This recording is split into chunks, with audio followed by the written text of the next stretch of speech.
जय श्री राधा माधव। सद्गुरुदेव भगवान की जय हो।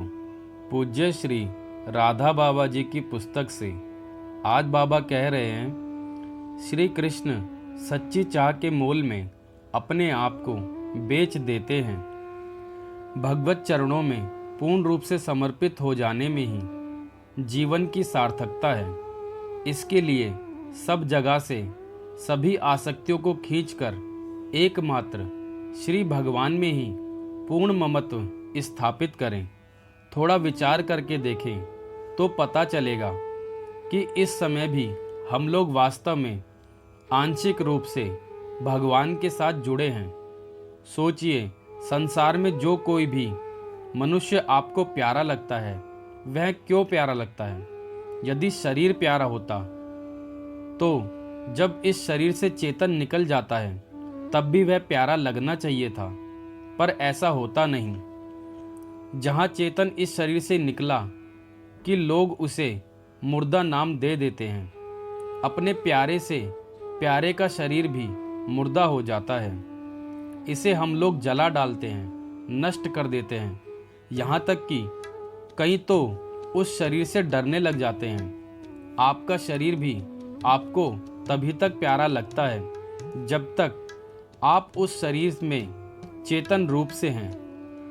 आप जहाँ इससे निकले कि फिर इसे बिल्कुल भूल जाइएगा। यह चेतन जिसके रहने से स्त्री पुत्र, भाई बंधु, मित्र आदि का शरीर प्यारा लगता है, श्री कृष्ण का ही अंश है।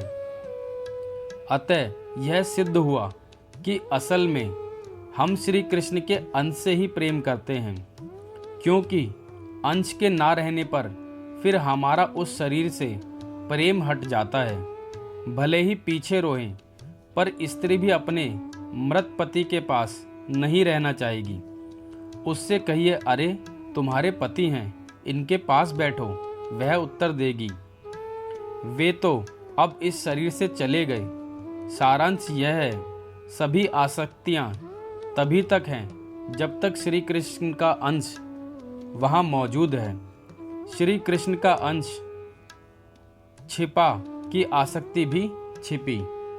अब फिर सोचिए, जिसका एक अंश आपको इतना मोहित कर रहा है, वे स्वयं पूर्ण रूप से यदि आपके सामने आए तो कितने मोहने वाले होंगे।